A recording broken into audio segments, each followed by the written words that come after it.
Bwana Esma Platinum afunguka vitu vingi kuhusiana na Zuchu, ametoa sifa nyingi na kusema Zuchu hakuna kufanana naye wala Zari, kwa sababu kuna mambo mengi bibi Zuchu amekuwa akiyafanya na Zari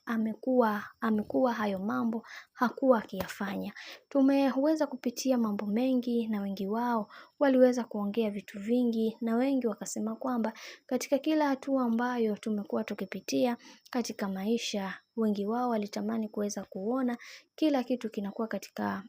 katika misingi na mikakati iliyo bora. Hivyo kwa hiki ambacho kinachoendelea kwa sasa, wacha tuone mwisho wa haya yote itakuwaje, ila tunaamini kwenye kila kitu ambacho kinachotokea kwa sasa, Mungu atasimama upande wetu na kutufanya tuwe katika misingi iliyo imara na mikakati iliyo bora, kwa sababu kuna vitu vingi ambavyo vinavyoendelea na wengi wao natamani kuweza kujua na kutambua hiki ambacho kinachotokea kwa sasa, na wengi wao tumeweza kuona waliweza kuongea mengi na kusema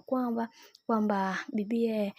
Zuchu ni bora kuliko Zari, kwa sababu Zari amekuwa mtu ambaye hapendwi kabisa kuweza kuendeshwa kwenye swala zima la mapenzi. Lakini ndo kama hivyo mambo yalivyo, na wengi wao wanatamani kuweza kuona kila kitu kikiwa katika mikakati na misingi iliyo bora, kwa sababu kumekuwa na mambo mengi ambayo yamekuwa yakitokea, na wengi wao wanaamini katika kila hatua ambayo wanaoyapitia Mungu atasimama upande wao na kuweza kuhakikisha kila kitu kinakaa katika mkao vile ambavyo inavyostahili. Bwana, mambo ndo kama hivyo ambavyo unavyozidi kuona, kadri siku zinavyozidi kwenda ndivyo mambo ambavyo inavyozidi kupamba moto. Kwa upande wa Esma, yeye ameweza kuwa mkweli kuhusiana na haya yote ambayo yanayoendelea sasa, kwani hataki kabisa hizi zambi zinazoendelea, kwa sababu anatambua